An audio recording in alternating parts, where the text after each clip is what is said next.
నమస్తే, welcome to NN Telugu news special debate time. నేను Rajasekhar. So Telangana రాష్ట్ర రాజకీయాల్లో ఎమ్మెల్యేల ఫిరాయింపులు చాలా కీలకంగా మారినటువంటి పరిస్థితి కనిపిస్తోంది. బీఆర్ఎస్ పార్టీ ఏదైతే కోర్టు మెట్లెక్కిందో అక్కడ అందరికీ చొక్కెదురైంది. వారు రాజీనామా చేయబోతున్నారు, వాళ్ళు పార్టీ నుంచి తొలగించబోతున్నారు, ఉప ఎన్నికలు రాబోతున్నాయని ఇటువైపు బీఆర్ఎస్ పార్టీ చెబుతుంది. కానీ ఇక్కడ పూర్తిగా మేము బీఆర్ఎస్ పార్టీలోనే ఉన్నాం, బీఆర్ఎస్తోనే ఉన్నామని చెప్పి ఇప్పటికే 8 మంది ఎమ్మెల్యేలు నోటీసులకి ఒక రిప్లై ఇచ్చినటువంటి పరిస్థితి కనిపిస్తుంది. ఇటువైపు ఎవరైతే ఒక ఇద్దరు మినహాయించారు, దానం నాగేందర్ అలాగే కడియం శ్రీహరి మాత్రం ఇంకా సస్పెన్స్లో ఉన్నారు. వారు ఇంకా సమయం కోరినటువంటి పరిస్థితి కనిపిస్తుంది. అసలు ఇంతకీ వాళ్ళు ఎక్కడున్నారు?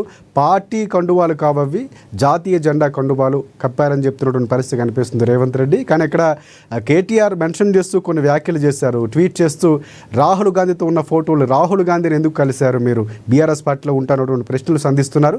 కానీ కాంగ్రెస్ పార్టీ ఇక్కడ ఎలా స్పందించబోతుంది, స్పీకర్ నిర్ణయం ఎలా ఉండబోతుంది? ఎందుకంటే కోర్టుకు సంబంధించి కూడా సమయం దగ్గర పడుతుంది కాబట్టి 3 రోజుల్లో వివరణ ఇవ్వాలని కూడా క్లారిటీగా ఏదైతే తీసుకున్నటువంటి పరిస్థితి కూడా కనిపిస్తుంది. అంటే ఈ నేపథ్యంలో ఇప్పుడు ఏం జరగబోతుంది అనేది చాలా క్లియర్గా ఉంది.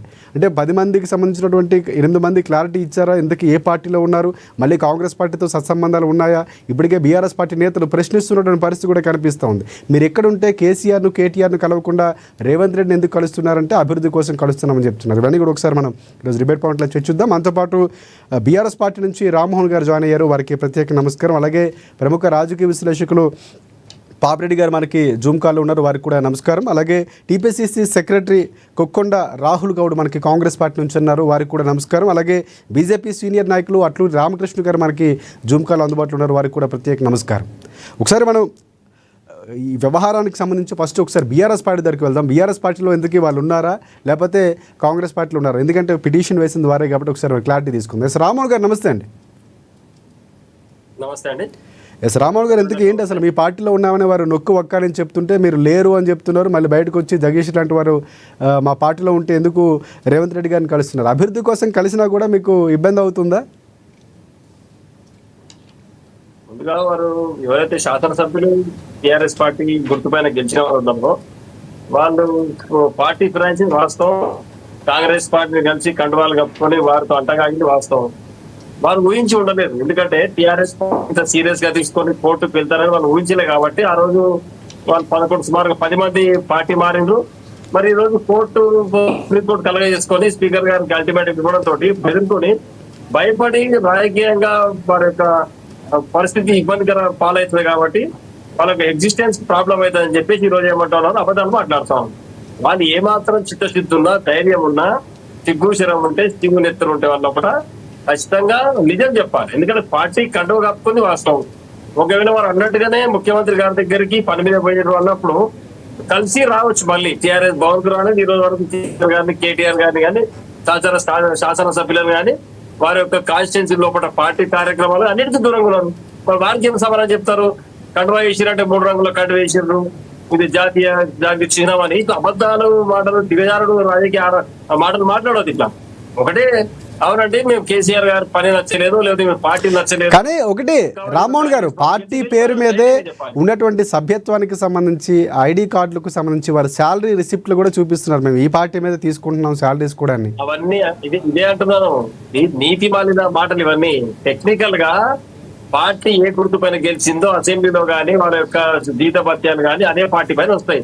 రేపు ఎక్కడ ఓటింగ్ ప్రక్రియ జరిగితే అసెంబ్లీలో కూడా వాళ్ళకి కేటాయించిన సీట్లు టీఆర్ఎస్ పార్టీకి సంబంధించిన కేటాయించిన సీట్లను కూర్చోబెడతారు.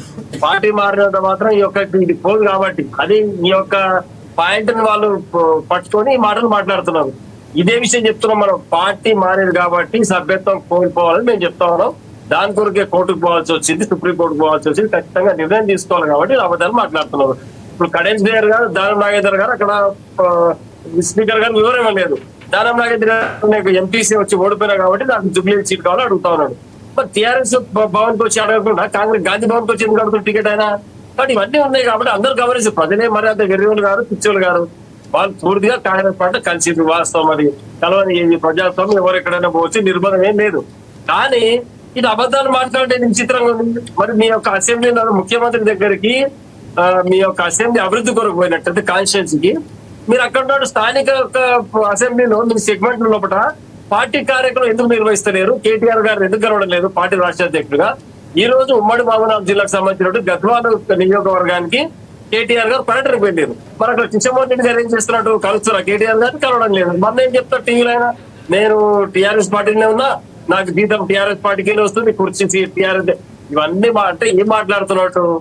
మరి ఎందుకంటే మళ్ళీ ఏమైనా మాట్లాడితే రాజకీయంగా చెడ్డ మాటలు మాట్లాడాల్సి వస్తుంది. కాబట్టి ఇది తప్పు, పూర్తిగా ఆక్షేపణ ఏమిది తెలంగాణ ప్రజలు గమనిస్తున్నారు. పార్టీ మారింది వాస్తవం, ఆ వాస్తవాన్ని ఒప్పుకోండి. మీరు పది కోరకు ఇంత నీచంగా దిగజారుతారో ఎవరు ఊహిస్తలేరు. కాబట్టి ఇటువంటి పని చేసి రాజీనామా ఎట్లా చేయలేదు, చేతగాలే. కాబట్టి కాంగ్రెస్ పార్టీలో పోతే గెలవరని తెలిసి టీఆర్ఎస్ పార్టీకి పైన గుర్తుపైన గెలిచి కాంగ్రెస్ పార్టీకి వచ్చింది. సరే మీ ఇష్టం, కలిస్తే కలవడం, ఎవరు ఇబ్బంది పెట్టలేదు మిమ్మల్ని. కానీ రాజకీయ ఇబ్బంది పెట్టబట్టే ఈ రోజు ఇబ్బంది పెట్టి కోర్టుకి వెళ్ళబట్టే ఒక క్లారిటీ రావాల్సిన అవసరం ఉంది. కాబట్టి వారు క్లియర్ గా చెప్తున్నారు మీ పార్టీలో ఉన్న అబద్ధాలు ఇవి. ఇప్పుడు ఒకటి గమనించండి, గడిచిన 20 నెలలు అంటే సుమారు 15 నెలలు వాళ్ళ పార్టీని వదిలిపెట్టి ఈ 15 నెలలుగా తమ అసెంబ్లీ నియోజకవర్గ కేంద్రాల్లో పట్ల టీఆర్ఎస్ పార్టీ కార్యక్రమాలు కానీ కార్యకర్తలు కానీ కలిసి రేపడిన వారు ఎందుకు అబద్ధాలు మాట్లాడతారు? ఇట్లా పార్టీ మారిన వాస్తవం, నిజం వదిలిపెట్టి సిగ్గుశరం లేకుండా ఇట్లా అబద్ధాలు మాట్లాడారు. పదవిని కాపాడుకోనికే ఎంత నిశ్చయంగా దిగజారిపోతారు వాళ్ళు. ఒకసారి బీజేపీ పార్టీ వర్షన్ తెలుసుకుందాం. 10 ఉంటుందా, ఓడిపోతుందా, రేపు నీకు రేవంత్ రెడ్డి టికెట్ ఇస్తాడా ఇవ్వడా అనేది అందరికి తెలిసిన విషయం అది. కాబట్టి చేతన అయితే ఒకటే చెప్పాలి, నీతి నిజాయితీ ఉంటే అగర్ టీఆర్ఎస్ పార్టీలో ఉంటే ఇమీడియట్ గా అందరు ముక్కు నేలకు రాసి పొరపాటు అయింది 15 నెలలు పార్టీ ఆఫీస్ రాలే కాబట్టి అని ఇమీడియట్ గా వచ్చి కేటీఆర్ గారు లేకపోతే కేటీఆర్ గారు కలిసి పార్టీ పాల్గొనండి. అవసరం నియోజకవర్గ అభివృద్ధి కొరకు. కానీ అబద్ధాలు మాట్లాడుతూ నేను 3 రంగుల కండు వేసుకున్నా, కాంగ్రెస్ పార్టీ కండు వేసుకోలేదు, నాకు జీతం అక్కడికెళ్ళి వస్తుంది, ఈ అబద్ధం మాటలు పొంకుడు మాటలు మాట్లాడితే పూర్తిగా దిగజార కిందకి వస్తుంది. కాబట్టి ఇప్పటికైనా బుద్ధి తెచ్చుకొని నువ్వు ఏ పార్టీ నుంచి గెలిచినావో ఆ కండువా వేసుకొని కనిపి. మరి ముఖ్యమంత్రి ఒకటే విషయం, ముఖ్యమంత్రి గారు మర్యాద కొరకు 3 రంగుల కండువా కప్పిండు, సంతోషం. అది కాంగ్రెస్ పార్టీ కండువా కాదంటున్నావు, సంతోషం. మరి నీ కార్యకర్తలు వచ్చి ఇక్కడ పార్టీ కండువా కప్పితే కప్పుకో, మరి గులాబీ కండువా ఎందుకు కప్పుకోవడం లేదు? మరి గులాబీ కండువా దీనికి సమాధానం చెప్పాలి. రైట్, ఒకసారి మన బీజేపీ పార్టీకి వెళ్దాం. ఎస్, బీజేపీ పార్టీ సీనియర్ నాయకులు అట్లూరి రామకృష్ణ గారు ఉన్నారు. ఎస్ రామకృష్ణ గారు, నమస్తే అండి. ఎస్ రామకృష్ణ గారు ఏం చెప్తారు? ఇటువైపు జరుగుతున్నటువంటి పరిస్థితి అసలు ఎక్కడ ఉన్నారనేది ఒక క్లారిటీ రావాల్సిన అవసరం ఉంది. కానీ వాళ్ళు మాత్రం బీఆర్ఎస్లోనే ఉన్నాం, బీఆర్ఎస్తోనే ఉన్నాం, అభివృద్ధి కోసం మాత్రమే ముఖ్యమంత్రిని కలవడం జరిగిందని వివరణిస్తున్నారు. దీంట్లో ఒక 2 విషయాలు ఉంటాయి. ముందు కూడా అన్ని పార్టీలు ఈ విధంగా బీఆర్ఎస్ కానివ్వండి, కాంగ్రెస్ కానివ్వండి, గతంలో ఈ విధమైనటువంటి పార్టీ ఫిరాయింపులు ప్రోత్సాహం చేయడం వల్ల పర్యవసానమే ఇవన్నీ కూడా. ఇప్పుడు దీంట్లో మనం ఒక విషయం ఆలోచించవచ్చు, మరి పార్టీ కండువా కప్పుకోవట్లేదు, మరి పార్టీ కార్యాలయాలకి రావట్లేదు, తీసేయాలి పార్టీ నుంచి. తీసేసిన తర్వాత వాళ్ళు ఏం చేస్తారు, ఏ విధంగా ఉంటారు అనేది ఒక ఆలోచన ఉంటుంది. ఇప్పుడు మన చట్టాలు చాలా పవర్ఫుల్గా అయినాయి. సో దానిలో భాగంగా మీరు పార్టీ ఫిరాయించినంత మాత్రాన మిమ్మల్ని బదులు మీరు శాసనసభ్యులుగా ఏ పార్టీ నుంచి ఎన్నికైతారో ఆ పార్టీని మీరు మారి వేరే పార్టీకి పోవడం వల్ల మీ యొక్క శాసనసభ్యత్వం పోతుందనే ఉద్దేశంలో ఇది ఉన్నది. కాబట్టి అక్కడ ఉన్నటువంటి ఎమ్మెల్యేలు గతంలో ఏదైతే జరిగిందో ఈ పార్టీ నుంచి ఆ పార్టీకి మారారో అదే సిస్టంలో ఈసారి కూడా మారి వాళ్ళు అదే విధంగా చెప్తా ఉన్నారు. ఎమ్మెల్యేలు ఉన్నారు, ఎక్కడికి పోలే, పార్టీలు మారారు, అది క్లియర్, నో డౌట్. కానీ ఏదైతే టెక్నికల్ గా ఈ విషయాలు ఉన్నాయో ఆ టెక్నికల్ విషయాల్లో భాగంగా వాళ్ళు మేము ఏదైతే గెలిచామో పార్టీ ఆ పార్టీలోనే ఉన్నాం అని చెప్పుకుంటున్నారు తప్పిస్తే వేరే విషయం లేదు. కాకపోతే ఇక్కడ డెమోక్రసీ, ప్రజాస్వామ్య విలువల్ని కాపాడాల్సినటువంటి అవసరం ఉంటుంది. ఎవరైనా సరే పార్టీలోకి మారేటప్పుడు తన శాసనసభ్యత్వానికి రాజీనామా చేసి ఆ తర్వాత ఆ పార్టీలో జాయిన్ అయ్యి మళ్ళీ తిరిగి ఆ ఎన్నికల్లో గెలిస్తే అంటే మీరు ఏ విధంగా భావిస్తున్నారు? మళ్ళీ ఇక్కడ ఉప ఎన్నికలు రావాలని భావిస్తున్నారా? అంటే ఉప ఎన్నికలు అంటే రాజీనామా చేస్తే ఖచ్చితంగా వచ్చే ఉప ఎన్నికలే కాబట్టి ప్రజాస్వామ్యుతంగా జరగాలి. రాజీనామా చేస్తే ఉప ఎన్నికలు రావాల్సిందే. ఉప ఎన్నికలు ఆ విధంగా రాజీనామా చేయాలి. చేసి మీరు పార్టీలోకి వేరే పార్టీలోకి వెళ్ళి మీరు అక్కడి నుంచి పోటీ చేయండి, పోటీ చేసి గెలవండి. ఎక్కడైతే అది మీ పార్టీ అంటే గతంలో కాంగ్రెస్ వాళ్ళు చెప్పేది ఒకటే, గతంలో మీరేం చేశారో అదే విధమైనటువంటి మరి టిట్ ఫర్ టాట్ లాగా మళ్ళీ జరుగుతుంది. కాబట్టి అదే చేస్తూ వాళ్ళు చెప్తున్నటువంటి వాదన టెక్నికల్ గా ఉండటం కోసం మా పార్టీలో లేరు, పనుల కోసం వచ్చారు అనేటటువంటి చెప్తున్నారు తప్పిస్తే వేరే అందరికీ తెలిసిన విషయం. రైట్ ఒకసారి దీని రైట్ ఒకసారి కాంగ్రెస్ పార్టీ వర్షన్ కూడా తెలుసుకుందాం. ఎస్ మళ్ళీ మీ దగ్గరికి వస్తాను. ఎస్ మనకి టీపీసీసీ సెక్రటరీ కాంగ్రెస్ పార్టీ నుంచి ఉన్నారు కొక్కొండ రాహుల్ గౌడ్. ఎస్ రాహుల్ గౌడ్ చెప్పండి, ప్రధానంగా చాలా కీలకమైనటువంటి అంశం మీ పార్టీలోకి జాయిన్ అయ్యారు, ఆ విజువల్స్ బయటకు వచ్చాయి. కేటీఆర్ కానీ బీఆర్ఎస్ పార్టీ కానీ పదే పదే అదే మాట చెప్తుంది. కానీ ఇప్పుడు మారినటువంటి ఎమ్మెల్యేల్లో 8 మంది క్లియర్ కట్గా మేము అక్కడే ఉన్నాం, అభివృద్ధి కోసమే కలిసాము, టెక్నికల్గా కొన్ని ఎవిడెన్స్ కూడా చూపిస్తున్నారు. అసలు ఇంతకీ మీ పార్టీలో ఉన్నారా బీఆర్ఎస్ పార్టీలో ఉన్నారా, ఏం చెప్తారు మీరు? ముందుగా మీకు ప్యానల్ పెద్దలకు నమస్కారం. గతంలో చూసుకున్నట్టుంటే బీఆర్ఎస్ హయాంలో 10 సంవత్సరాలు ఈ రాష్ట్రంలో బీఆర్ఎస్ అధికారంలో ఉన్నది. కల్వకుంట్ల చంద్రశేఖరరావు ఈ రాష్ట్రానికి ముఖ్యమంత్రి ఉన్నాడు. నేను బీఆర్ఎస్ పార్టీ వాళ్ళకి ఒకటే సూటి ప్రశ్న అడుగుతున్నాను. ఈ విషయం తర్వాత మాట్లాడతా. మా పార్టీ నుంచి వెళ్ళి బీజేపీ పార్టీ నుంచి వెళ్ళి ఎంత మందిని జాయిన్ చేసుకోరు అధికారం ఉన్నప్పుడు ఈ 10 సంవత్సరాల్లో లోకల్లా సర్పంచ్ను గుడిచిపెట్టకుండా జాయిన్ చేసుకున్న బీఆర్ఎస్ పార్టీ ఈ రోజు మాట్లాడుతుంది కదా, ఇష్టం ఉన్నోళ్ళు బలుగుతాం. విషయం మాట్లాడుతున్నారు, ఆ విషయం మాట్లాడాలి. ఇప్పుడు కాంగ్రెస్ పార్టీ ఉన్నారా టీఆర్ఎస్ ఆ విషయం చెప్పాలండి. రాహుల్ గారు ఇట్లా మాట్లాడితే ఏ విషయం రామన్ గారు ఒకసారి విందాం, వర్షం విన్నాక మీరు మధ్యలో ఎంటర్ అవుతారు. ఒకసారి చెప్పండి అంటే అడిగింది ఏంటి, వాళ్ళు చెప్తున్నారు ఏంటి, డిబేట్లకు రావద్దు. దానికి మీ దగ్గర సమాధానం ఉంది కదా. ఎస్ మీ సమాధానం ఉన్నప్పుడు మళ్ళీ మీరు చెప్పొచ్చు, మీ దగ్గరికి వస్తాను. ఎస్ ఒకసారి ఎస్ రాహుల్ గారు మీరు కంటిన్యూ చేయండి. నీకు టైం ఇస్తారు కదా, నీకు ఇప్పుడు ఇచ్చారు కదా. మనం అందరం రైట్ రాహుల్ గారు కంటిన్యూ చేయండి. ఎస్ చెప్పండి. అయితే ఇప్పుడు ముఖ్యంగా ఇప్పుడు వాళ్ళు అంటారు 8 మంది ఏమంటారు, మేము ఈ పార్టీలు ఉన్నామా, టీఆర్ఎస్ పార్టీలు ఉన్నామా, కాంగ్రెస్ పార్టీలు ఉన్నామా, ముఖ్యమంత్రి రేవంత్ రెడ్డి గారు కండవ కప్పిరా అని చెప్పి అంటారు కదా. వాళ్ళకి అవగాహన లేదు, ఎమ్మెల్యేలకు అవగాహన లేదనుకుందాం కొద్దిసేపు. మరి గతంలో ఉన్నట్టు మరి వీళ్ళు బీఆర్ఎస్ పార్టీ వాళ్ళు ఎన్ని తప్పులు చేసిరో బీజేపీ పార్టీ నుంచి వెళ్ళి తీసుకోలేరా, కాంగ్రెస్ పార్టీ నుంచి వెళ్ళి తీసుకోలేరా, ఏ పార్టీల నుంచి వెళ్ళి తీసుకోలేరో బీఆర్ఎస్ పార్టీ వాళ్ళు చెప్పాలి. ఇప్పుడు అధికారం లేదుంటే దానికి ఉరికొస్తారని తెలుసు, అందరికీ తెలుసు. రాజకీయం అంటేనే అధికారంలో ఏ పార్టీ ఉంటే కాంగ్రెస్ పార్టీ ఇక్కడ మాట్లాడింది 10 మంది ఎమ్మెల్యేలు కాంగ్రెస్ పార్టీలో చేరిందా లేదా అది చెప్పండి. అది చెప్పమంటే ఏదో విషయం మాట్లాడతలేదండి. నువ్వు డిస్టర్బ్ చేయదలుచుకున్నావు, నేను చెప్పేది నువ్వు డిస్టర్బ్ చేయదలుచుకున్నావు, డిబేట్ మొత్తం డిస్టర్బ్ చేస్తా అంటే ఎప్పుడు నేను కూడా డిస్టర్బ్ చేస్తా. నీకన్నా ఎక్కువ వేరే మాట్లాడితే సబ్జెక్ట్ డివియేషన్ చేయకు, నీకు తక్కువ సబ్జెక్ట్ డివియేషన్ చేయకుండా ఉన్న విషయం మాట్లాడు. వారు మీ పార్టీ వాళ్ళ కాదా? నువ్వు వినాలి, నువ్వు అన్నయ్యో నేను చెప్పేది విన్నాక నువ్వు దానికి కౌంటర్ ఇస్తావా, నువ్వు ఏమిస్తావా, ఏది ఇస్తావా? కౌంటర్ బీఆర్ఎస్ పార్టీ రాహుల్ నేను కౌంటర్ చేయట్లేదు. మీరు ఉన్న విషయం మాట్లాడమంటే వేరే విషయం ఎందుకు మాట్లాడుతున్నా అడుగుతున్నా అంతే. నేను ఏమంటున్నా, ఈ విషయం మాట్లాడుతాను అంటున్నా. నేను ఈ విషయం నేను నీ లెక్క డైవర్ట్ చేసలే, బీఆర్ఎస్ పార్టీ వాళ్ళ లెక్క డైవర్ట్ చేసలే, దానికి కూడా సమాధానం చెప్తా అంటున్నా కదా. వినండి, ఓపిక ఉండండి. నేను ఫస్ట్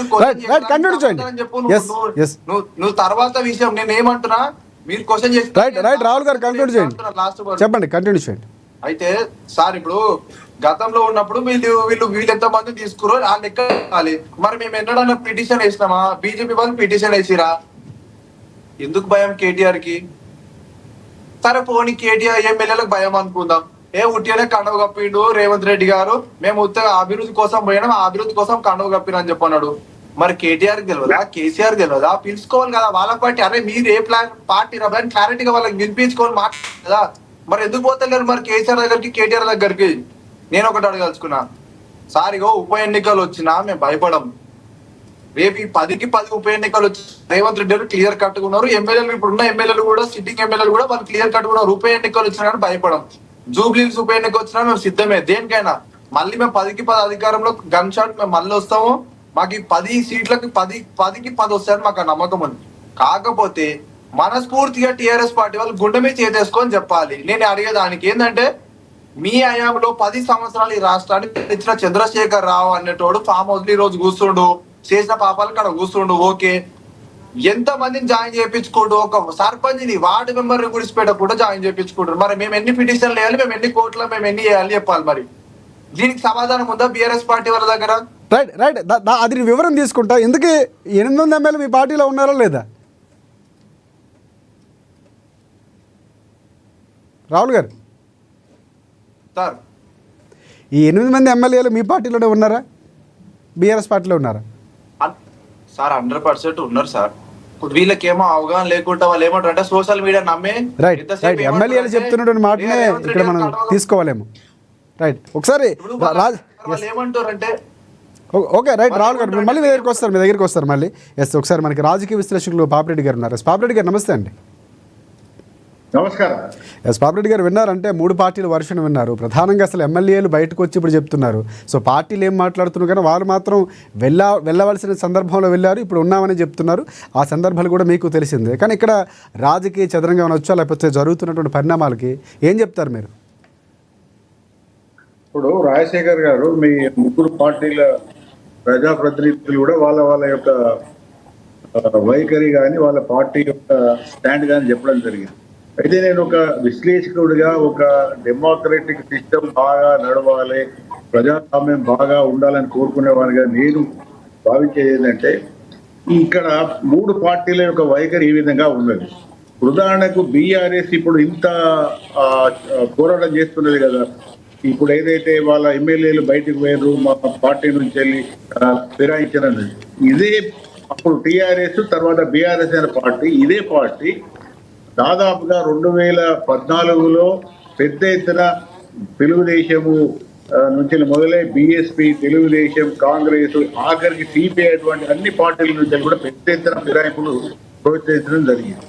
ఆ తర్వాత సరే అప్పుడు ఏదో మాకు మెజార్టీ తక్కువ ఉన్నది, 61 సీట్లు వచ్చినాయి, మా ఆంధ్ర పౌర వర్గాలు మా ప్రభుత్వం కొంత అర్థం చేసుకున్నాం. కానీ 2018లో 90 సీట్ల 80 సీట్లు వచ్చిన తర్వాత కూడా ఆఖరికి బీఆర్ఎస్ పార్టీ కేసీఆర్ ఎంత దూరం ఏంటంటే మొత్తం కాంగ్రెస్ పార్టీ కానీ మిగతా పార్టీలో గెలిచిన వాళ్ళందరినీ కూడా ఊకుమ్మడిగా చేంజ్ చేసుకుని 105 సీట్ల వరకు. అంటే బీఆర్ఎస్ పార్టీ సూత్రబద్ధంగా ఈ ఫిరాయింపులను పెంచింది, పోషించింది. మళ్ళీ 2023లో కాంగ్రెస్ వచ్చిన తర్వాత కాంగ్రెస్ కూడా అదే ఏదైతే బీఆర్ఎస్ అంతకుముందు పరిపాలన చేసిందో కాంగ్రెస్ అదే పద్ధతి. మాకు 64-65 సీట్లు వచ్చినాయి, రేవంత్ రెడ్డిగా ముఖ్యమంత్రిగా కాంగ్రెస్ వాళ్ళే కాలు పట్టి గుంజుతున్నారు కాబట్టి నాకు కొన్ని ఎమ్మెల్యే సీట్లు కావాలి కాబట్టి ఆయన పెద్ద ఎత్తున బేరసారాలు చేసి ఒక 10 మందిని గుంజుకోవడం జరిగింది. అయితే ఇక్కడ మాత్రం జరిగింది ఏంటంటే బీజేపీ మాత్రం సూత్రబద్ధకంగా ఉన్నది. బీజేపీ ఎప్పుడు కూడా ఎవరైనా పార్టీ నుంచి వెళ్ళి ఎవరైనా ఎమ్మెల్యే కానీ ప్రజాప్రతినిధి కానీ ఒకవేళ బీజేపీకి కలవదలుచుకుంటే మీరు పార్టీని రిజైన్ చేసి రాండి. ఈటల రాజేందర్ కూడా హుజరాబాద్ నుంచి రిజైన్ చేసి మళ్ళీ బై ఎలక్షన్ గెలవడం జరిగింది.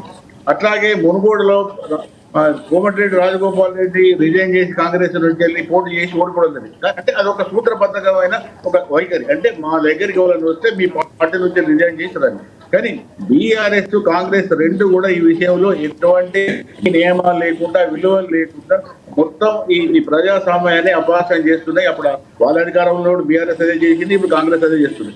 అయితే ఇప్పుడు ఏమైందంటే ఈ ఒక్క విషయంలో నేను బీఆర్ఎస్ మెచ్చుకోవాల్సింది ఏంటంటే వాళ్ళు ఎందుకో చాలా సీరియస్ గా రియాక్ట్ అయ్యి ఏదైతే కోర్టు ద్వారాలు కటకడాలు తట్టి ఈ యాంటీ డిఫెక్షన్ అంటే ఈ ఫిరాయింపు చట్టాలను ఉల్లంఘించి కలిసిందని వాళ్ళు కోర్టు పోయి కోర్టులో దీని మీద చర్చ పెట్టడం. సుప్రీంకోర్టు నిజంగా సుప్రీంకోర్టు నేను ధన్యవాదాలు తెలియజేస్తున్నాను. ఫస్ట్ టైం ఒక సీరియస్ గా ఈ డిఫెక్షన్స్ మీద స్పీకర్ కు ఒక డైరెక్షన్ ఇవ్వడం జరిగింది. మీరు ఒక టైం పరిధిలో మీరు ఈ బిల్ల మీద ఏం చర్య తీసుకుంటారో చెప్పండి. అయితే ఇక్కడ జరుగుతున్నది ఏంటంటే స్పీకర్ అంటే అసెంబ్లీకి వచ్చే వరకు స్పీకరు సర్వస్వతంత్రుడు. స్పీకర్ యొక్క అధికారాలను కానీ చర్యలను కానీ నిర్ణయాలు కానీ అది ప్రశ్నించే హక్కు కోర్టులో కూడా లేదు. అయితే దాన్ని అడ్డం పెట్టుకొని ఇవాళ ఈ స్పీకర్ ఒకప్పుడు బీఆర్ఎస్ లో ఉన్న మధురాచారి కానీ ఆ తర్వాత వచ్చిన పోచాన శ్రీనివాస్ రెడ్డి కానీ ఇప్పుడున్న ప్రసాద్ కానీ ఎవ్వరు కూడా వీళ్ళంతా కూడా ఆయా ప్రభుత్వాల యొక్క ఏజెంట్స్. వాళ్ళు ఎప్పుడు స్పీకర్ గా స్వతంత్రంగా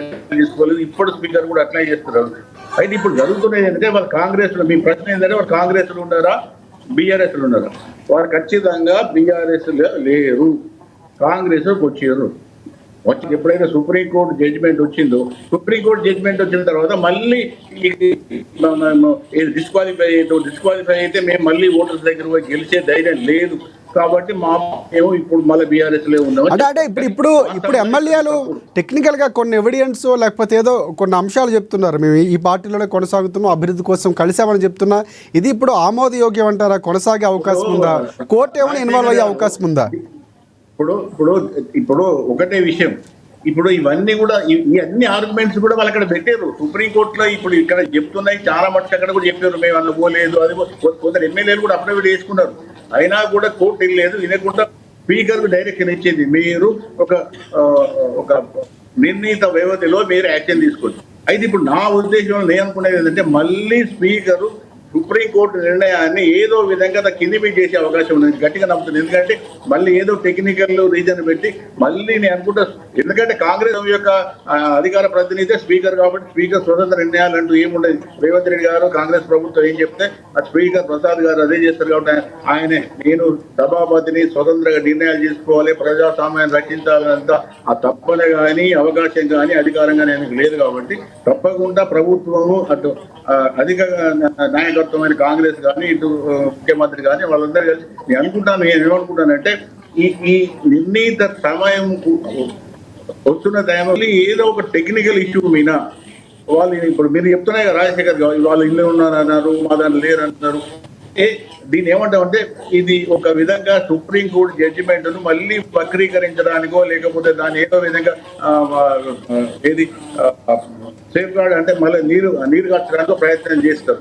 అయితే ఈసారి సుప్రీంకోర్టు మాత్రం చాలా సీరియస్ ఉంటుంది. కాబట్టి ప్రసాద్ గా అనే ఈ స్పీకర్ ఏం చేస్తాడు, ఒకవేళ ప్రసాద్ అంటే ఇప్పుడు ఈ స్పీకర్ సరిగ్గా యాక్ట్ చేయకపోతే సుప్రీంకోర్టు ఫర్దర్ గా ఏమైనా యాక్షన్ తీసుకునే అవకాశం, అంటే ఇవన్నీ కాన్స్టిట్యూషన్ ఇష్యూస్, ఇంతవరకు ఇంత సీరియస్ ఎప్పుడు కాలేదు. మేము కోరుకునేది ఏంటంటే వీళ్ళు ఖచ్చితంగా ఎవరైనా కూడా రిజైన్ చేయాలి, పార్టీ మారిన కూడా రిజైన్ చేయాలి. ఇప్పుడు ఏమైతున్నది, ఏ పార్టీలో గెలిచినా కూడా అధికార పార్టీలోకి వెళ్ళిపోతున్నారు. అధికార పార్టీలోకి వెళ్ళిపోయి మళ్ళీ అంతకుముందు అది చూడండి మీరు, ఇప్పుడు ఈ 10 మంది ఎమ్మెల్యేలు అంతకుముందు బీఆర్ఎస్ గవర్నమెంట్ అన్ని విధాలుగా అధికారాన్ని అనుభవించారు. మళ్ళీ కాంగ్రెస్ రంగానే జైన్ అయ్యి మళ్ళీ కాంగ్రెస్ లో కూడా అదే అధికారాలు అనుభవిస్తున్నారు. అంటే దీని అర్థమైంది, ప్రజాస్వామ్య విలువేమింది. దురదృష్టవశాత్తు 2014 ముందు ఈ యాంటీ డిఫెక్షన్స్ లేవు. అటు తెలుగుదేశం ఉండే, ఇటు కాంగ్రెస్ ఉండే, అన్ని పార్టీలు ఉండే, కానీ ఇంత అన్యాయం ఎప్పుడూ లేదు. కానీ 2014 రాష్ట్రం వచ్చిన తర్వాత ఈ ఫిరాయింపులు ఎంత దరిద్రంగా తయారైనంటే, ప్రజాస్వామ్యం అంటేనే అపస్వామ్యము. ఈ అధికారం ఎక్కడికుంటే అక్కడనే తాకట్టు పెడతాం, అన్ని కూడా రియల్ ఎస్టేట్ చేస్తాం, దందాలు చేస్తాం, అధికారాన్ని తాకట్టు పెట్టి మేము ఏమైనా చేసుకుంటాం అనే ఒక అవినీతిమయమైన రాజకీయ ప్రతినిధులు ఉన్నారు. కాబట్టి వ్యవస్థ ఈ విధంగా తయారవుతుంది. కాబట్టి సుప్రీంకోర్టు ఇంకా సీరియస్ గా తీసుకొని అవసరమైతే స్పీకర్ ను కూడా ఏదో విధంగా ఆయన చెక్ లో పెట్టి ఎవరైతే పార్టీ చేస్తారో వాళ్ళు డిస్క్వాలిఫై చేసి ఎలక్షన్స్ పోవాలి. భవిష్యత్తులో ఎవరు కూడా ఇట్లా చేయడానికి అవకాశం లేకుండా ఇంకా ఎక్కువ అయితే వీళ్ళకి రాజకీయంగా కూడా అనర్హులుగా డిస్క్వాలిఫైడ్ కూడా చేయాలి. ఎందుకంటే ఒక పార్టీ నుంచి గెలిచి ఒక పార్టీకి పోయి అధికారం. పాపిరెడ్డి గారు మీ మాటలతో ఏకీభవిస్తారా? పార్టీలో ఒకసారి మాట్లాడదాం. ఎవరు పార్టీకి వెళ్తే అందరూ అంటే what is the meaning, what is the rule of the opposition. కాబట్టి అక్కడ కాంగ్రెస్ కాదు, కొన్ని చట్టాలు కూడా ఉన్నాయి, పార్టీ ఫిరాయింపు చట్టాలు ఎక్కడ కూడా పార్టీలు పాటించట్లేదు. దొంగలే, ఈక్వల్ గా రెస్పాన్సిబుల్. ఈ విధంగా తెలంగాణ రాజకీయాలు బస్సుపడడానికి రెండు పార్టీలు కూడా కారణమే. కాబట్టి వాళ్ళు ఓల మీద వాళ్ళు దొంగోసుకొని మేము ఇదే ఇది అనుకుంటే కూడా జరిగిందంతా కూడా కేసీఆర్ జరిగింది. రేవంత్ రెడ్డి బ్రహ్మాండంగా దాన్ని ఎక్కువ ఎక్స్టెండ్ చేస్తుంది. కాబట్టి ఖచ్చితంగా సుప్రీంకోర్టు దీన్ని మానిటరింగ్ చేయాలి. స్పీకర్ సరిగ్గా సీరియస్ జడ్జిమెంట్ ఇస్తే తప్ప ఇటువంటి విషయాలు ఇవి ఆగవు. ఎందుకంటే ఖచ్చితంగా వీళ్ళు 10 మంది కాంగ్రెస్ కలిసి పనిచేస్తున్నారు. ఆ కాంగ్రెస్ కాంగ్రెస్ కలుపుకొని ఎందుకు కింది మీద అవుతున్నారు? వల్ల మాకు సంబంధం లేదు, మీకు సంబంధం ఎందుకు, అంత ధైర్యం ఎందుకు లేదు మీకు? దానం నాగేందర్ మీరు టికెట్ ఇచ్చారు, దానం నాగేందర్ ఎంపీగా పోటీ చేసాడు, 30 years బిడ్డకు మీరు ఎంపీగా టికెట్ ఇచ్చారు, మీకు చెప్పు లేదా? ఎస్ మేము కలుపుకున్నాం అను, పోతే డిస్క్వాలిఫై అయితే ఎలక్షన్ పోతే గెలిస్తే మళ్ళీ ఇదేమి రాజకీయాలు నాకు అర్థం. కాబట్టి ఇవే అవకాశవాద రాజకీయాలు, ఇవే ప్రజాస్వామ్యాన్ని దెబ్బతీస్తున్నాయి. రైట్. ఒకసారి రామ్మోహన్ గారు బీఆర్ఎస్ నుంచి అంటే ప్రధానంగా మీ పార్టీ ఏదైతే చేసిందో ఇప్పుడు కాంగ్రెస్ పార్టీ అదే చేస్తుంది. ఆ రోజు బీఆర్ఎస్ పార్టీ చేసింది రైట్ అంటారో రాంగ్ అంటారు? కార్యకర్తగా ఇప్పుడు జరుగుతున్న పరిణామాలకి బీజం వేసింది ఒక రకంగా కేసీఆర్ అని చెప్తున్నారు. రాజకీయ మీరు క్షేత్రంలో మిగతా పార్టీ నుంచి ఇటువంటి ఎమ్మెల్యేలను మాటలు జాయిన్ చేసుకోలేదా, మాట్లాడడం ఎమ్మెల్సీలు తప్పు. జాయిన్ చేసుకోలేదని ప్రశ్న. ఎందుకంటే ఆ రోజు తెలంగాణ ఒకటే చెప్తున్నాం, తెలంగాణ సాధించిన తర్వాత ఈ తెలంగాణ పునర్నిర్మాణం కొరకు, తెలంగాణ అభివృద్ధి కొరకు చాలా మంది శాసనసభ్యులు టీఆర్ఎస్ పార్టీ జాయిన్ అయ్యారు. ఒకవేళ కాంగ్రెస్ పార్టీ యుద్ధం చేసే శక్తి తెలివి ఉంటే ఆ రోజు వాళ్ళు కోర్టుకు పోయి ఉండే, లేకపోతే స్పీకర్ గారికి విన్నవించుకునేది ఉండే. వాళ్ళు యుద్ధం చేయడానికి చేత కాలేదు కాబట్టి వదిలిపెట్టి అస్త్రశస్త్రాలను వదిలిపెట్టి సరెండర్ అయిపోయారు. ఈ రోజు కేసీఆర్ గారి సైన్యానికి మాకు యుద్ధం చేసే శక్తి ఉంది కాబట్టి ఎంతో దూరం అనబోతాం వాళ్ళ యొక్క కానీ ఒకటే ఆ రోజు కాంగ్రెస్ పార్టీ నుంచి మా పార్టీలో రైట్ ఒకటి చెప్తారు వినండి, మా పార్టీలో జాయిన్ అయ్యారు, నేను కాదంటలేదు. ఆ రోజు ప్రతిపక్ష పార్టీగా కాంగ్రెస్ పార్టీ ఫెయిల్ అయినా ఒప్పుకోండి, మరి మీకు చేతగాలి కదా. ఈ రోజు స్పీకర్ గారు గడ్డం ప్రసాద్ గారు రాజకీయ అంటే ఇప్పుడు మీరేం చేస్తారో వాళ్ళు చేస్తున్నారు. మళ్ళీ ప్రశ్నించడానికి బీఆర్ఎస్ పార్టీకి ఎక్కడ అర్హత ఉన్నదే ప్రశ్న. కాంగ్రెస్ పార్టీ నుంచి మీరేం చేస్తారో మేము అదే చేస్తున్నాం అని చెప్తున్నారు వాళ్ళు. మళ్ళీ మీరు సమర్థించుకోవడానికి ఎక్కడ అవకాశం ఉందంటారు? వినండి, మేమేం చేసినాం వాళ్ళు ఏం చేసినాం తప్ప. అది వాళ్ళు మా గూడెం బైపాల్ రెడ్డి గారి మీద దాడి చేసి వాళ్ళను పోలీసులను పంపించి అరెస్ట్ చేసి తెల్లారి కనువ కప్పినారు. టీఆర్ఎస్ పని చేయలేదు, ఎవరిని కూడా ఇబ్బంది పెట్టలేదు. పార్టీ వాళ్ళంతా వాళ్ళు వస్తే మాత్రమే స్వాగతించినాం. ఎక్కడ లేదు గుర్తుపెట్టుకోండి, మీరు వీడియో చూసుకోండి. కాంగ్రెస్ పార్టీ నాయకులు రాహుల్ గారు ఏం చెప్తున్నారు, వారు ఏ పార్టీ మీ పార్టీలో ఉన్నారంటే వారే క్లారిటీ ఇవ్వట్లేదు. కాబట్టి ఒకటే విషయం చెప్తున్నాం, కాంగ్రెస్ పార్టీ వాళ్ళంతా పోయింది వాస్తవం. ఇప్పుడు పెద్దలు చెప్పారు, పాపిరెడ్డి గారు చెప్పారు, వారు పూర్తిగా కాంగ్రెస్ పార్టీలో ఉన్నారు. వారు కనీసం రాజీనామా చేసి వెళ్ళాలని చెప్తా ఉన్నాం. ఆ పని వాళ్ళు చేయట్లేదు. అందుకనే మేము కోర్టుకు వెళ్ళాం, వాళ్ళ సభ్యత్వం రద్దు చేయమని చెప్తున్నాం. మళ్ళీ అక్కడ ఉప ఎన్నికలు రావాలి, మళ్ళీ బీఆర్ఎస్ పార్టీ గెలవాలి. అప్పుడు తెలంగాణ సర్కార్కి, రేవంత్ రెడ్డి సర్కార్ బుద్ధి వస్తుంది. ఈ ప్రజల పట్ల కనీసం కనికరం చూపించి వాళ్ళకి మౌలిక అవసరం కల్పన లోపల కనీసం శక్తి సామర్థ్యం చూపెడతారు. అదొదిలి పెట్టి రేవంత్ రెడ్డి గారు నిత్యం తిట్టడం తప్పితే రైతులు ఎక్కడ పోతారు, విద్యార్థులు ఎక్కడ పోతారు, ఉద్యోగులు ఎక్కడ పోతారు, ఏ స్టోరీ లేదు. రాష్ట్రంలో గద్దె మీద కూర్చున్నాం, అబద్ధాలు చెప్తాం, కళ్ళబల్లి మాటలు చెప్పినాం, అధికారంలోకి వచ్చినాం. 5 ఏళ్ళు ఏమైనా చేసుకోవచ్చు అనే విధంగా పార్టీ తయారైన కాంగ్రెస్ పార్టీ. కాబట్టి తెలంగాణ ప్రజలు బుద్ధి చెప్పడానికి సిద్ధంగా ఉన్నారు. మేము ఒకటే కోరుకుంటున్నాం, న్యాయ వ్యవస్థ పూర్తి నమ్మకం ఉంది కాబట్టి న్యాయ వ్యవస్థను సంప్రదించినాం. కోర్టు ఎట్లా చెప్తా అనేది దానిపైన ఆధారపడి ఉంటుంది. మరి ఆ పని కాంగ్రెస్ పార్టీ చేయలేకపోయింది. ఆ రోజు చేసేది దానికి ఎవరు అడ్డపడుతుంది? రైట్, న్యాయ వ్యవస్థ అంతా రూపొందించింది, మొత్తం సిస్టమ్ అంతా ఉంది కాబట్టి మాకున్న అవకాశాలు వినియోగించుకొని కోర్టు వరకు పోయినాము. కాంగ్రెస్ పార్టీ పోలేదు. యుద్ధం చేతగాని వాడే నీతులు చెప్పడం, అవతల వాడి మీద నెపం నెట్టడం చేస్తాడు. యుద్ధం చేతనేడు మాటలు యుద్ధం చేసుకుంటూనే పోతాడు. అది మా నైజం. రైట్ రామ్మోహన్ గారు, నైజం కాబట్టి అంటే బీఆర్ఎస్ పార్టీ పోరాటం చేస్తాం. బీఆర్ఎస్ పార్టీ పోరాటం చేస్తుంది, యుద్ధం చేస్తుంది అంటారు. ఎస్, రాహుల్ గౌడ్ గారు ఏం చెప్తారు? ప్రధానంగా ఇక్కడ ఇందాక మాట్లాడుతున్న అంశాలు, ఈ రోజు మేము ఏదైతే న్యాయపరంగా వెళ్ళామో ఆ రోజు ఎందుకు కాంగ్రెస్ పార్టీ వెళ్ళలేకపోయింది, ఎందుకు యుద్ధాన్ని చేసే రీతి లేదా అన్నటువంటి కొన్ని ప్రశ్నలు సంధిస్తున్నారు. ఏం చెప్తారు? ఇప్పుడు వెళ్ళే వాళ్ళని సార్, వెళ్ళేటోళ్ళు వెళ్తారు, అధికారం ఉన్నది. ఎక్కడ సైడ్ అధికారం ఉంటే అటు సైడ్ వెళ్తారు. జెన్యున్ ఫ్యాక్ట్ చెప్పాలంటే ఒక కార్యకర్తలే పార్టీల్లో ఉంటారు. ఏ నాయకులైనా ఏ ఎమ్మెల్యేలైనా ఎవరికి శాశ్వతం కాదు. ఈ రోజు అంటే ఎందుకు కాంగ్రెస్ పార్టీ ఈ నిర్ణయం తీసుకు 6 నెలల్లో ప్రభుత్వం కూలిపోతుందని బీఆర్ఎస్ పార్టీ పదే చెప్పింది, కానీ కొనసాగుతున్నటువంటి పరిస్థితి. ఎమ్మెల్యేలు జాయిన్ చేసుకున్నారు, ఎమ్మెల్యేలు జాయిన్ అయ్యారా లేదనేది వాళ్ళు క్లారిటీ ఇస్తున్నారు, మేము లేవని చెప్తున్నారు. అసలు ఎందుకు ఇదంతా జరుగుతుంది? ఆ రోజు మీరు ఎందుకు న్యాయ పోరాటం చేయలేకపోయారు అనేది బీఆర్ఎస్ పార్టీ ప్రశ్న. సార్ మేము వాళ్ళ ఈ ఇంత మాకు చీప్ రాజకీయాలు రావు సార్. ఇగో వాళ్ళు 10 ఏళ్ళు ఉన్నారు, ఒక 5 ఏళ్ల తర్వాత కూడా మేము ఇంకోసారి 5 ఏళ్ల తర్వాత కూడా వాళ్ళు అధికారంకి వచ్చారు. మొత్తం టోటల్ గా 10 సంవత్సరాలు ఉన్నారు. మేము చెయ్యాలంటే పిటిషన్లు మాకు రాక కాదు, మా పిసిసి ప్రెసిడెంట్ గా రేవంత్ రెడ్డి గారికి రాక కాదు, ఎవరికి మా నేషనల్ పార్టీ. అప్పుడు వాళ్ళది ఒక తెలంగాణ ఆఫ్టర్ ఒక స్టేట్ లో మూలక పార్టీ. అది మాకు సముద్రం లాంటి పార్టీ. మేము చేయాలి. రాహుల్ గారు, ఆఫ్టర్ ఆల్ అలాంటి పదాలు వాడద్దు దయచేసి. తెరలేయచ్చు, కానీ మాకు ఒక నిబంధనతో కూడుకున్న పార్టీ, క్రమశిక్షణ ఉంటది కాబట్టి మేము పోయిన వాళ్ళు పోయిరు. ఇక మా పార్టీలో ఎవరు ఉన్నారని చెప్పి ఆ స్టాండర్డ్ గా తీసుకొని రేవంత్ రెడ్డి గారు ప్రెసిడెంట్ గా అధ్యక్షగా వహించి ఆయన ఈ రోజు ముఖ్యమంత్రిగా కూర్చుండు. ఇక కేటీఆర్ కి అధికారం కోల్పోయి పిచ్చి అయ్యి పాపం ఏం మాట్లాడక ఏందో ఈ పిటిషన్లు అని చెప్పి లేని అన్ని పెట్టుకొచ్చుకుంటాడు. కేసీఆర్ కి ఏమో అసలు ఇక చేసిన పాపాలు ఏడిపోతాయి అని చెప్పి అవన్నీ కడుక్కోలేక ఆ ఫామ్ హౌస్ లో పాలయ్యాడు. సార్ ఎంత చెట్టుకు అంతే గాలి. వాళ్ళు చేసిన తప్పు మేము చేసామని మా మీద నిందేస్తారు కదా.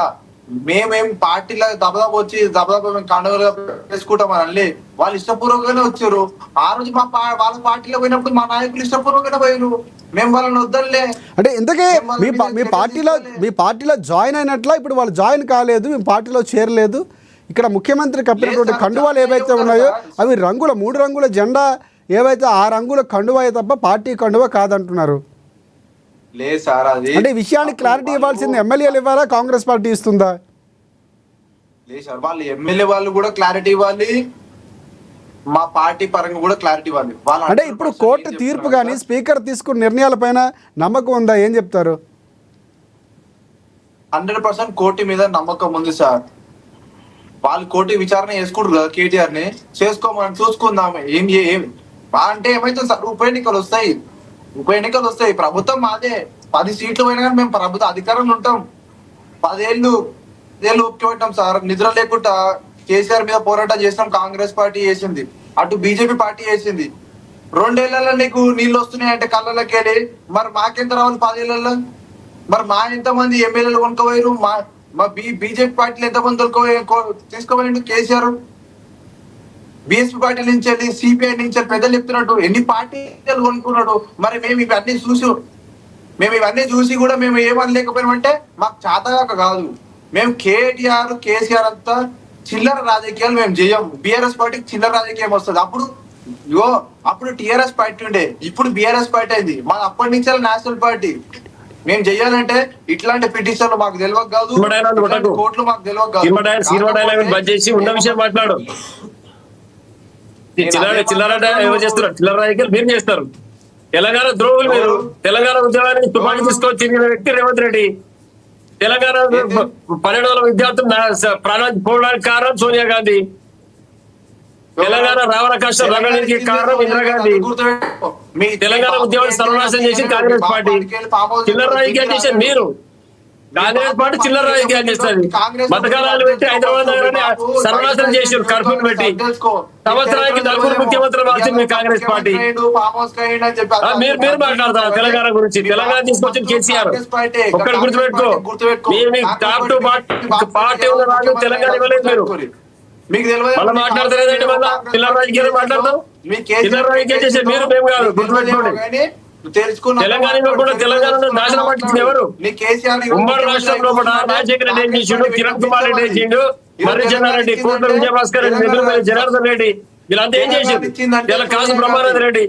తెలంగాణ ఉద్యమాన్ని సర్వనాశనం చేసింది మీరు. కాంగ్రెస్ పార్టీకి సిగ్గు శరం ఉంటే తెలంగాణ ప్రజలకు క్షమాపణ చెప్పుకోవాలి. అది వదిలిపెట్టి చిల్లర రాజకీయాలు మాట్లాడతారు మీరు. చెప్పాలి, జాగ్రత్తగా మాట్లాడి. మీ కేసీఆర్ కాలు మొక్కిండు కదా సోనియా గాంధీ, నువ్వు లేని తెలంగాణ వచ్చేటట్లు లేదని చెప్పి మాటలు మాట్లాడేటప్పుడు జాగ్రత్తగా మాట్లాడాలి. జాగ్రత్త ఇష్టం వచ్చినట్టు మాట్లాడితే బాగుండదు. నేను టాపిక్ గురించి మాట్లాడుతుంటే మీరు టాపిక్ డైవర్ట్ చేయాలని చూస్తున్నారు ఎంతసేపు. మీరు టాపిక్ కాదు, ఎవరు మాట్లాడేది చిల్లర రాజకీయాలు ఏం మాట్లాడేది? చిల్లర రాజకీయాలు చేసిరా? ఎవరు చేసి చిల్లర రాజకీయాలు? కాంగ్రెస్ పార్టీ సర్వనాశనం చేసిన దేశాన్ని, తెలంగాణ రాష్ట్రాన్ని సర్వనాశనం చేసి కాంగ్రెస్ పార్టీ, తెలంగాణ ఉద్యమాన్ని సర్వనాశనం చేసి కాంగ్రెస్ పార్టీ. 12,000 మంది విద్యార్థుల ప్రాణాలు పోయిన కారణం సోనియా గాంధీ. తెలంగాణ ఇన్ని రోజులు రావణ కష్టం రగడానికి కారణం ఇందిరాగాంధీ. ఆ రోజు నుంచి ఈ రోజు వరకు మెడ నుంచి తీసుకొచ్చాం. తెలంగాణకు ద్రోహులు ఏమంటే కాంగ్రెస్ పార్టీ. మీ రేవంత్ రెడ్డి ఒక్కనాడు తెలంగాణ జీవితంగా అన్నాడా? మీ రేవంత్ రెడ్డి తెలంగాణ ఉద్యమం తుపాకీ తీసుకొని రాణిలో బెదిరించిన వ్యక్తి రేవంత్ రెడ్డి. ఇంకా మనం మాట్లాడుతూ కాంగ్రెస్ పార్టీ గురించి మాట్లాడుతూ ఒక్కడి గుర్తుపెట్టుకో, నీ పార్టీ చరిత్ర తెచ్చుకో. ఫస్ట్ నీ కాంగ్రెస్ పార్టీ చరిత్ర తెచ్చుకొని మాట్లాడు. 5 దశాబ్దాలు మీరు ఏం చేయలేకపోతే ఉద్యమం చేసి ప్రజలందరూ ఏకం చేసి రాహుల్ గారు, రామ్మోహన్ గారు తీసుకొచ్చిన వ్యక్తి కేసీఆర్ గారు. రైట్ రాహుల్ గారు ఎస్ రామ్మోహన్ గారు రాగారు. ఒక నిమిషం ఒకసారి బీజేపీ దగ్గరికి వెళ్దాం. ఎస్ మీ ముఖ్యమంత్రి దొంగ. రైట్ టాపిక్ డైవర్ట్ అవుతుంది, రాజకీయ విమర్శలు వద్దు. ఎస్ నీ బాపు నీ రైట్ రాహుల్ గారు ఒక్క నిమిషం ఆగాలి. రామ్మోహన్ రావు గారు, ఎస్ రామ్మోహన్ గారు మీరు ఆగాలి. ఎస్ రాహుల్ గారు రైట్ ఒకసారి బీజేపీ దగ్గరికి వెళ్దాం. ఎస్ నిద్ర లేకుండా కూర్చున్నాము. రైట్ రాహుల్ గారు. ఎస్ రామకృష్ణ గారు చెప్పండి మీరు. రైట్. రామకృష్ణ గారు, ప్రధానంగా అంటే ఇందాక మాట్లాడుతూ బీజేపీ అంశాన్ని కూడా పాపిరెడ్డి గారు ప్రస్తావించారు. అంటే పార్టీకి రాజీనామా చేసి రావటం అనే ఒక ప్రక్రియ గురించి ఇందాక ఈటల రాజేంద్ర గారు అంశాన్ని కూడా ప్రస్తావించారు. ఇక్కడ రెండు పార్టీలు ఉప ఎన్నిక జరిగితే మేము గెలుస్తున్నాం, మేము అధికారంలోకి రాబోతున్నాం అని చెప్తున్నారు. సో ఇక్కడ మీరేమంటారు? మీ పార్టీ ఏమైనా అధికారానికి దూరంగా ఉందా, లేకపోతే రాబోతుందో, ఏం చెప్తారు మీరు? అంటే ఇప్పుడు చూస్తున్న పరిణామాలు చూస్తుంటే జరుగుతున్నవి బీజేపీనే అధికారంలోకి రావడం ఖాయమని తెలుస్తుంది. ఎందుకంటే నీతివంతమైన రాజకీయాలు ఒక పద్ధతిలో వెళ్ళేటటువంటి పార్టీ భారతీయ జనతా పార్టీ. ఏ ఎమ్మెల్యే సరే భారతీయ జనతా పార్టీలో ఆయనను రాజీనామా చేసి తిరిగి మళ్ళీ మీరు శాసనసభ్యుడిగా భారతీయ జనతా పార్టీ నుంచి పోవండిగా మీ శాసనసభ్యత్వంతో మా పార్టీలో కొనసాగదు అనేటటువంటిది మా నిర్ణయం. దాని ఆధారంగానే గతంలో ఉప ఎన్నికలు కానీ మిగతా వాటిల్లో ఆ విధంగా చేయడం జరిగింది. కాబట్టి విలువలతో కూడినటువంటి రాజకీయం చేయడం అనేటటువంటిది భారతీయ జనతా పార్టీ ఈ రాష్ట్రంలో మేము కొనసాగిస్తా ఉన్నాం. కాబట్టి మనం చూసాం తెలంగాణ ఉద్యమం కోసం తెలంగాణ తీసుకొచ్చినటువంటిది, మన తెలంగాణ తెచ్చినటువంటిది ప్రభుత్వం, టిఆర్ఎస్ పార్టీ అని ఒక పక్కన చెప్తుంటే ఈ రాష్ట్రాన్ని మేము అభివృద్ధి చేసినటువంటిది కాంగ్రెస్ పార్టీ అని చెప్తా ఉంటే ఈ విధమైనటువంటి కుయుక్తులతోటి ఫిరాయింపులతోటి రెండు పార్టీలు కూడా ప్రయత్నం చేస్తా ఉంటే ప్రజలు గమనిస్తా ఉన్నారు. ఇది చూసి ప్రజలు తప్పకుండా భారతీయ జనతా పార్టీని అధికారంలోకి తీసుకొచ్చేటటువంటి ఒక పద్ధతిని ఈ రోజున ప్రజలు కోరుకుంటా ఉన్నారు. నిర్ణయం కానీ కోర్టు కండిషన్స్ ఏవైతే ఉన్నాయో ఆ గడువు లోపు వివరణ ఇవ్వాలని చెప్పినటువంటి సందర్భాలు కానీ స్వాగతిస్తారా? అంటే కోర్టు ఇక్కడ స్పీకర్ నిర్ణయం అంటే గతంలో జరిగింది, ఈ న్యాయ పోరాటం చేస్తున్నామని చెప్తుంది బీఆర్ఎస్ పార్టీ.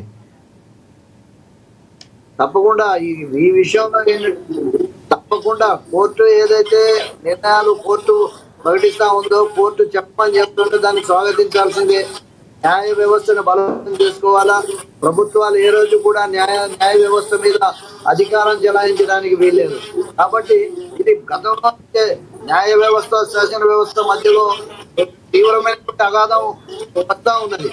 కాబట్టి ఈ విషయంలో న్యాయ వ్యవస్థ చెప్పినటువంటి దాన్ని శాసన వ్యవస్థ కూడా అంగీకరించాలి. అంగీకరించి అక్కడ రైట్. రామకృష్ణ గారు, ఫైనల్గా ఏం చెప్తారు అసలు? అంటే ఇప్పుడు జరుగుతున్న పరిణామాలకు సంబంధించి ఎమ్మెల్యేలు మాట్లాడుతున్నటువంటి మాటలు, సమయం కావాలని చెప్పినటువంటి దానం కానీ, లేకపోతే కడియం శ్రీహరికి సంబంధించినటువంటి అంశాలు అవి ఒక భిన్నంగా ఉన్నాయి. కానీ 8 మంది ఎమ్మెల్యేలు క్లియర్ కట్గా ఆ పార్టీలో ఉన్నారని చెప్పడం, ఫైనల్గా బీజేపీ పార్టీకి సంబంధించి ఏం చెప్తారు మీరు? అంటే తప్పకుండా కంక్లూడ్ చేయండి. ఇమీడియట్ గా అక్కడ నుంచి తొలగించాలి. ఆ తర్వాత ఎన్నికలకు వెళ్లాల్సిందే. ఎన్నికలకు వెళ్లి ప్రజాక్షేత్రంలో మళ్ళీ గెలిచి రావాల్సిందే. మీరు టెక్నికల్ గా పెట్టుకొని కొనసాగుతూ ఈ విధంగా చేయడం అనేది కరెక్ట్ కాదు. అదే విధంగా బీఆర్ఎస్ కూడా టెక్నికల్ విషయాలను చూయిస్తూ వాళ్ళను ఇబ్బంది పెట్టాలనే ఉద్దేశంతో వెళ్ళడం కూడా ఆ పార్టీ కూడా మంచిది కాదు. నిర్ణయాలు తీసుకోండి, రాజీనామాలు చేయించండి, అదే పద్ధతిని మీరు కూడా పాటించండి. ఒక నీతివంతమైన రాజకీయం అనేటటువంటిది రాష్ట్రంలో కనపడుతుంది. కాబట్టి దీంట్లో అందరం కూడా అంగీకరించాల్సిందే. ఆ విధంగా రాజీనామాలు వాళ్ళు చేయాల్సిందే. ఆ విధంగా వివరణ కోరిన ప్రజాస్వామ్యంలో కొంత సమయం అనేటటువంటిది వివరణ కోసం సమయం కోరుతా ఉంటారు. కాబట్టి దాన్ని కూడా తీసుకున్నా కూడా ఫైనల్ గా అల్టిమేట్ గా వాడు ఈ యొక్క నిర్ణయాన్ని స్వాగతించాల్సిందే, రాజీనామా చేయాల్సిందే, మళ్ళీ ఎన్నికలకు వాళ్ళు వెళ్లాల్సిందే. రైట్. బీఆర్ఎస్ పార్టీ ఏం చెప్తారు రామ్మోహన్ గారు? అంటే మళ్ళీ ఎన్నికలు రావాల్సిన అవసరం ఉంది, ఇక్కడ కోర్టు తీసుకున్న నిర్ణయాలు స్వాగతిస్తున్నారు, సో ఎన్నికలు జరగాల్సిన అవసరం ఉందని చెప్తున్నారు. ఏం చెప్తారు మీరు? తప్పకుండా అండి. ఇప్పటికైనా ఒకటే చెప్పేది, ఎవరైతే ఒక పార్టీ మీద సింబల్ గెలిచి ఇంకో పార్టీకి పోయారో రాజీనామా చేసి పోవాలని మేము డిమాండ్ చేస్తా ఉన్నాం. వాళ్ళు పోలేదు కాబట్టి దానికి సంబంధించి చట్ట పరిధిలో ఏం అవకాశాలు ఉన్నాయో వాళ్ళ యొక్క సభ్యత్వం రద్దు కావడానికి మేము ఆ ప్రయత్నం చేస్తా ఉన్నాం. దాంట్లో సఫలీకృతం అయితే తప్పకుండా ఈ యొక్క వాళ్ళ శాసనసభ్యులు రద్దు కావాలి, మళ్ళీ ఉప ఎన్నికలు రావాలని మేము కోరుకుంటా ఉన్నాం. ఈ రాజకీయ పక్షం కాబట్టి మేము కోరుకున్నది మళ్ళీ ఎన్నికలు రావాలి, మేము విజయం సాధించాలి. తెలంగాణ యొక్క ప్రజలకు న్యాయం జరగాలంటే బీఆర్ఎస్ పార్టీ ఉండాలి. ఈ కాంగ్రెస్ పార్టీ నుంచి కేవలం మాటలు చెప్పడం తప్పితే తెలంగాణ ప్రజలకు ఎలాంటి న్యాయం జరగాలని మా ఉద్దేశం. కాబట్టి దీని కొరకు మేము పోరాటం చేస్తా ఉన్నాం. ఆ పోరాటంలో సక్సెస్ అవుతారని మేము అనుకుంటాం. దాంట్లో తప్పేముందండి? ఖచ్చితంగా ఈ యొక్క శాసనసభ్యుల యొక్క సభ్యత్వం రద్దు కావాలి, మళ్ళీ ఎన్నికలు రావాలి, మేము మా ఉప ఎన్నికల్లో గెలవాలి, ఈ తెలంగాణ ప్రాంతాన్ని అంటే ఇక్కడ స్పీకర్ ఏవైతే నిర్ణయాలు తీసుకుంటున్నారో రామ్మోహన్ గారు, స్పీకర్ తీసుకున్న నిర్ణయాలు నోటీసులు ఇచ్చి 3 రోజుల్లో వివరణ ఇవ్వాలని చెప్పడం, ఇవన్నీ ఆమోదిస్తారా? అంటే ప్రజాస్వామ్యుతంగానే స్పీకర్ పనిచేస్తున్నారంటారా కోర్టు సూచనల మేరకు? ఏం చెప్తారు మీరు? ఈరోజు గడ్డ ప్రసాద్ గారు నేను ఒక వీడియో వచ్చిందండి, వారు ఏం చెప్తున్నారు, ఏమంటే అధికారంలో అంటే వాస్తవానికి స్పీకర్ గారు రాజకీయ పక్షానికి అనుకూలంగా మాట్లాడొద్దు, కానీ విచిత్రమైన దౌర్భాగ్యం ఏంటంటే మనది స్పీకర్ డైరెక్ట్ గా కాంగ్రెస్ పార్టీ మీటింగ్ లో పాల్గొంటూ ఆయన కాంగ్రెస్ పార్టీ స్టేట్మెంట్ ఇస్తా ఉన్నాడు. ఆయన ఏమంటున్నాడు, మేము ఎన్నికల హామీని నెరవేర్చలేదు ఏంటంటే ప్రజలు అడిగితే, మేము అప్పుడు రేవంత్ రెడ్డి గారు తెలియదంటే మాకు ఎవరు తెలియదు, ఇన్ని హామీలు ఇస్తాడు, ఇన్ని అప్పు చేస్తామని కేసీఆర్ గారు, బడ్జెట్ లేదు కాబట్టి హామీ నెరవేర్చలేకపోతున్నాం అని స్పీకర్ గారు మాట్లాడుతున్నారు. ఇక ఇటువంటి మాటలు మాట్లాడినప్పుడు స్పీకర్ గారు సరైన రైట్. అంటే ఈ సమస్య 10 మంది ఎమ్మెల్యేలకి బీఆర్ఎస్ పార్టీకి జరుగుతున్నటువంటి సమస్యగా చూడాలి. ఎందుకంటే మీ ఎమ్మెల్యేలు, మీ పార్టీలో గెలిచినటువంటి ఎమ్మెల్యేలు మీ మీద నమ్మకం లేదా, లేకపోతే కాంగ్రెస్ పార్టీ మీద నమ్మకంతో వెళ్ళారనేది అది క్లారిటీ రావాల్సిన అవసరం, మీరు కూడా వివరణ ఇవ్వాలి. ఏం చెప్తారు అసలు? మీకు వాళ్ళకి జరుగుతున్న యుద్ధంగా భావించారా కాంగ్రెస్ పార్టీ? ఒకటే విషయం, ఇప్పుడు గూడెం మైపాల్ రెడ్డి గారిని ఏం చేసి పార్టీలోకి తీసుకున్నారో అన్ని మీడియా దాంట్లో వచ్చింది, టీవీలలో, పత్రికల్లో. మరి రేవంత్ రెడ్డి గారు చెప్పాలి, ఏమి లబ్ధి చేకూరుతుందని వారిని మీరు పార్టీలోకి జాయిన్ చేసుకున్నారు, అధికారం వచ్చిన తర్వాత ఎందుకు జాయిన్ చేసుకున్నారు? ఇక్కడ మారుతున్న ఎమ్మెల్యేలు, ఇంతవరకు మారినటువంటి ఎమ్మెల్యేలు చెప్తున్న మొదటి మాట కేవలం నియోజకవర్గ అభివృద్ధి కోసం మాత్రమే పార్టీ మారుతున్నాం. ఈ మాట అందరూ ఎమ్మెల్యేలు చెప్తున్న మాట మీరు వింటుందే, మేము వింటుంది. కొరకు పార్టీ మారడం అనేది ఎందుకంటే ఉత్తి మాటలు అవన్నీ. శాసనసభ్యులకు ప్రతి ఒక్కరికి అదే ప్రాతిపదిక పైన నిధులు ఇవ్వడం జరుగుతుంది. ఎక్కడైనా ప్రకృతి వైపరీత్యాలకు సంబంధించినప్పుడు ఆ నియోజకవర్గాల్లో ముఖ్యమంత్రి నుంచి కొంత ఎక్స్ట్రా నిధులు రావచ్చు. అంతేగాని అభివృద్ధి ఏముందంటే అభివృద్ధి రాష్ట్రం అంతా జరుగుతుంది. అభివృద్ధి ఒక శాసనసభ్యునికి కొంత, ఇంకో శాసనసభ్యులు ఎక్కువ ఇస్తే సభ్యుడు కూడా ఊరుకోడు. అంటే గతంలో ఎల్పీని విలీనం చేసుకోవడం అనేది, రామ్మోహన్ గారు, గతంలో ఎల్పీని విలీనం చేసుకోవడం వెనక రాజకీయ ఉద్దేశం లేదంటారా? కేవలం వాళ్ళు మాత్రం మీ దగ్గరికి వస్తే మీరు జాయిన్ చేసుకున్నారా? ఏమన్నారండి రాజశేఖర్ గారు? గతంలో ఎల్పీని కూడా విలీనం చేసుకున్నటువంటి సందర్భం బీఆర్ఎస్ పార్టీ, అంటే వాళ్ళు మీ దగ్గరికి వస్తే మీరు విలీనం చేసుకున్నారా? తెలంగాణ కాంగ్రెస్ పార్టీ అనేది ఉండకూడదు అనుకున్నారా? అదే చెప్తే వినండి, తెలంగాణ సాధన అనేది ఎవరు రుచి కాలేదు. యమాహేమీలు తెలంగాణ ఉద్యోగం పనిచేయడం జరిగింది కేసీఆర్ గారు రాకముందుకు. మరి కేసీఆర్ గారు ఇక్కడ రాకముందుకు తెలంగాణ ఉద్యోగం చేసే యమాహేమీలు అంటే ఎక్కడ పోయారు? ఈ కాంగ్రెస్ పార్టీ కబందాస్తాలు చిక్కి వారి యొక్క తాబేదారుగా మారిపోయేది.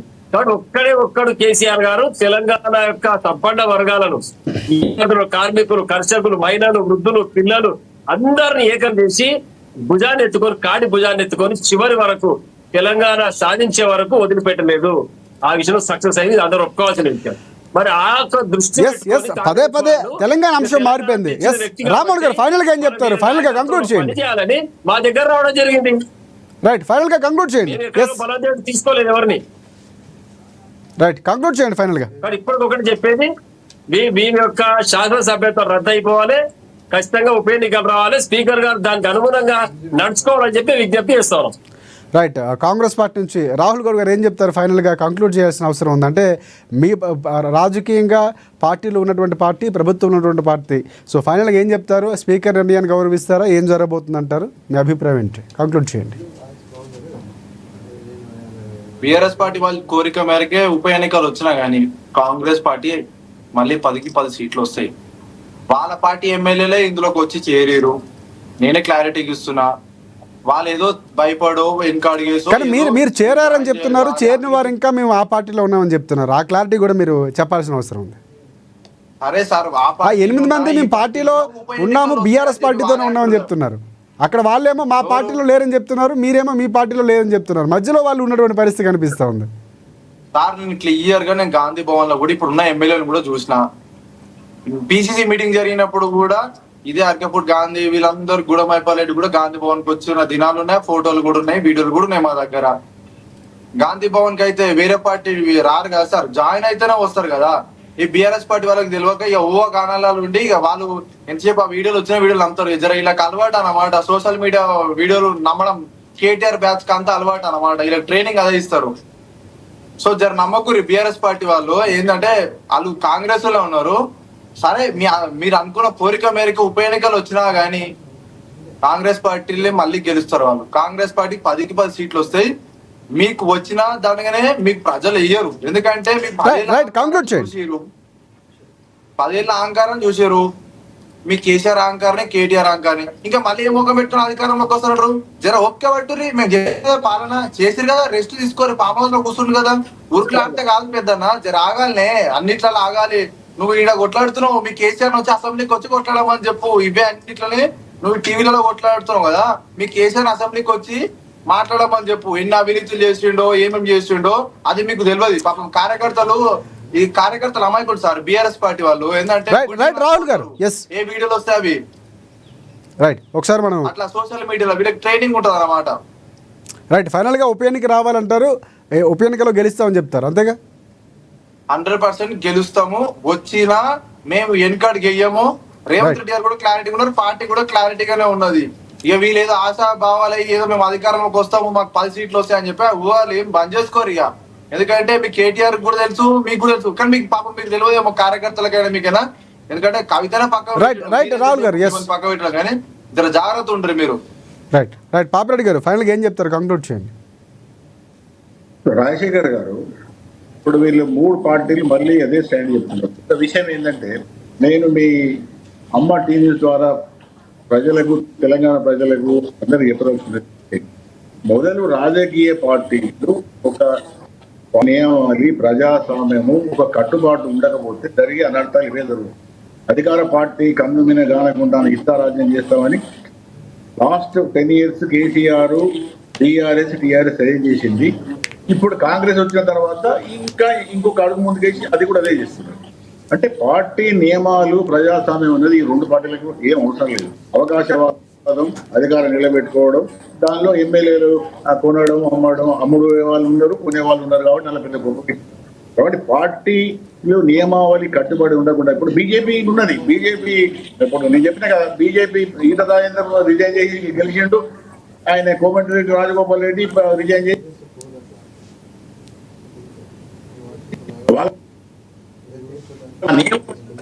బీఆర్ఎస్ కాంగ్రెస్ ఉండి పని కాదు. ఇప్పుడు 61 సీట్లు వస్తే గవర్నమెంట్ సరిపోతుంది.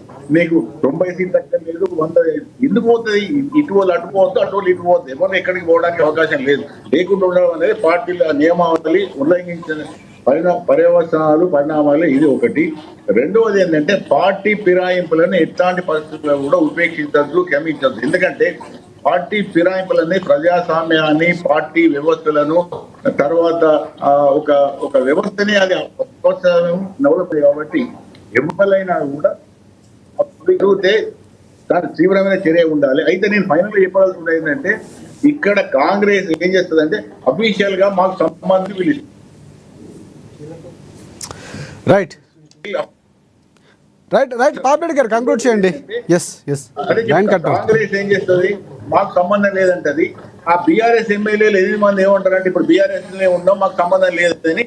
అంటే మళ్ళీ సుప్రీంకోర్టు తీర్పుని కానీ ఏదో ఆపదను గట్టెక్కడానికి అటు నేను కాంగ్రెస్ ప్రతినిధి ఒకటి అడుగుతున్నా, నిజంగా మీకు బీఆర్ఎస్ ఎమ్మెల్యేలు బీఆర్ఎస్ ఉన్నారు, కాంగ్రెస్ లేనప్పుడు మీ గవర్నమెంట్ లో స్పీకర్ అయినా డిస్క్వాలిఫై చేయడానికి మీరు ఎవరు వస్తున్నారు, ఎవరు కూర్చున్నారు, మీకు ఒక అభ్యంతరం ఏంది, ఎందుకు మీరు వాళ్ళని ప్రొటెక్ట్ చేస్తున్నారు?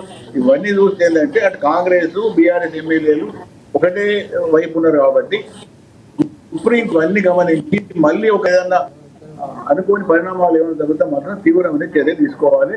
వీళ్ళందరినీ కూడా డిస్క్వాలిఫై చేయాలి. మళ్ళీ right right thank you Papireddy గారు, మీ అభిప్రాయం చెప్పినందుకు, అంటే ప్రధానంగా డిబేట్లో పాల్గొన్నందుకు. అలాగే రామ్మోహన్ గారికి బీఆర్ఎస్ నుంచి ధన్యవాదాలు. అలాగే కొక్కొండ రాహుల్ గౌడ్ గారు కాంగ్రెస్ పార్టీ నుంచి వారికి ధన్యవాదాలు. అలాగే బీజేపీ నుంచి సీనియర్ నాయకులు రామకృష్ణ గారికి ప్రత్యేకంగా ధన్యవాదాలు. చూద్దాం ఏం జరగబోతుందో. ఫైనల్గా ఉప ఎన్నికలు కోరుకుంటున్నాయా పార్టీలు, రాబోతున్నాయా, వస్తే ఎవరికి పార్టీ ప్రజలు పట్టం కట్టబోతున్నారు అటువంటి అంశాలు ఇక్కడ. అంటే రాజకీయ పార్టీలో కొనేవాళ్ళు ఉన్నంత వరకు, వెళ్ళే వాళ్ళు ఉన్నంత వరకు కొనేవాళ్ళు ఉంటారన్నట్టుగా సో పార్టీల పరిస్థితి కనిపిస్తుంది. విధానం మారాలంటే చట్టాలు ఉన్నప్పటికీ, లేకపోతే దానికి సంబంధించి ఫిరాయింపు చట్టాలు ఉన్నా కూడా ఎక్కడ పార్టీలు అమలు చేస్తున్నా లేదన్నటువంటి సందేహాలు కలుగుతాయి. జరుగుతున్నాయి. గతంలో బీఆర్ఎస్ పార్టీ ఏం చేసిందో ఇప్పుడు అదే చేస్తుందని చెప్పి కాంగ్రెస్ పార్టీ చెప్తుంది. ప్రధానంగా ఇక్కడ మారినటువంటి 10 మంది ఎమ్మెల్యేలకు అలాగే బీఆర్ఎస్ పార్టీకి ఒక రకమైనటువంటి యుద్ధం జరుగుతుంది. సో ఇక్కడ ఏం జరగబోతుంది, వాళ్ళు చెప్తున్నటువంటి మాట ఈ పార్టీలో ఉన్నామని తేలుతుందా లేకపోతే ఆ పార్టీలో ఉన్నామని తేలుతుందా, స్పీకర్ ఎలాంటి నిర్ణయం తీసుకోబోతున్నారు, కోర్టు గడువు కూడా ఉన్నటువంటి సందర్భం కనిపిస్తుంది. చూద్దాం ఏం జరగబోతుందో.